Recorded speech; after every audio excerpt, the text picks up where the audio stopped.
Assalamualaikum warahmatullahi wabarakatuh. Perkenalkan, nama saya Rizkia Fitri Nur Alifa dari Prodi PGSD dengan NIM 22117010. Tujuan saya membuat video ini adalah untuk memenuhi salah satu ujian tengah semester pada mata kuliah pembelajaran terpadu dengan dosen pengampu Ibu Febrianti Yuli Satriani, SPDI MPD. Pertama, saya akan membahas tentang konsep desain pembelajaran tematik. Di sini ada definisi dari pembelajaran tematik. Pembelajaran tematik merupakan model pembelajaran terpadu yang menggunakan tema dan mengaitkan beberapa mata pelajaran sehingga memberikan dampak yang bermanfaat bagi siswa. Bisa disimpulkan bahwa pengertian pembelajaran tematik itu merupakan pembelajaran yang didasarkan dari sebuah tema yang digunakan untuk mengaitkan beberapa konsep mata pelajaran, sehingga anak itu akan lebih mudah untuk memahami sebuah konsep karena hanya berdasarkan dari satu tema untuk beberapa pelajaran yang diajarkan. Kayak misalnya dari tema lingkungan. Nah, dari tema lingkungan ini dapat ditinjau dari mata pelajaran Bahasa Indonesia, IPS, IPA, dan kewarganegaraan. Atau bisa kita lihat lebih luas lagi, tema tersebut itu bisa ditinjau dari pelajaran lain kayak misalnya seni, budaya, atau matematika. Selanjutnya ada tahapan pembelajaran tematik. Yang pertama ada pemetaan kompetensi dasar.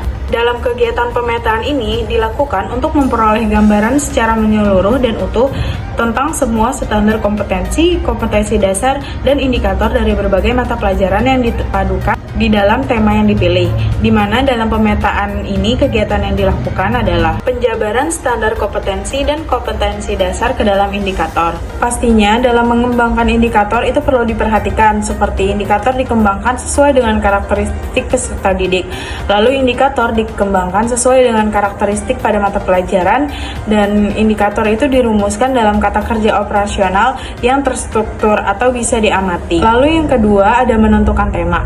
Dalam menentukan tema itu dapat dilakukan dengan dua cara, yaitu yang pertama mempelajari standar kompetensi dan kompetensi dasar yang terdapat dalam masing-masing mata pelajaran, lalu dilanjutkan dengan menentukan tema yang sesuai. Lalu cara yang kedua itu menetapkan terlebih dahulu tema-tema pengikat keterpaduan, di mana untuk menentukan tema tersebut guru dapat bekerja sama dengan peserta didik sehingga nantinya sesuai dengan minat dan kebutuhan peserta didik.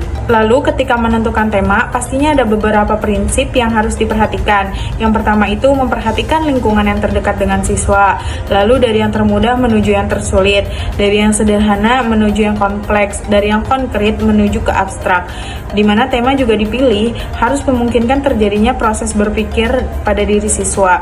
Dan juga ruang lingkup tema disesuaikan dengan usia dan perkembangan siswa, termasuk minat, kebutuhan, dan juga kemampuannya. Lalu yang ketiga, dalam pemetaan tema itu ada identifikasi dan analisis standar kompetensi, kompetensi dasar, dan indikator. Lalu yang kedua, setelah pemetaan kompetensi dasar dari tahapan-tahapan pembelajaran tematik itu ada menetapkan jaringan tema, ada juga penyusunan silabus, dan yang terakhir itu penyusunan rencana pembelajaran atau RPP. Selanjutnya ada pendekatan saintifik.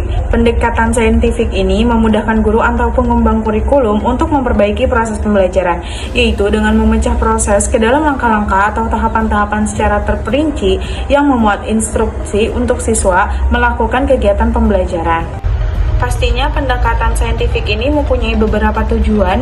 Yang pertama itu untuk meningkatkan kemampuan intelektual, khususnya kemampuan berpikir tingkat tinggi. Lalu yang kedua, melatih keterampilan siswa dalam menyelesaikan masalah secara sistematis. Lalu yang ketiga, kondisi pembelajaran diciptakan sedemikian rupa sehingga siswa merasa perlu untuk mempelajarinya. Lalu yang keempat, mencapai hasil belajar yang tinggi. Yang kelima, melatih siswa mengkomunikasikan gagasan.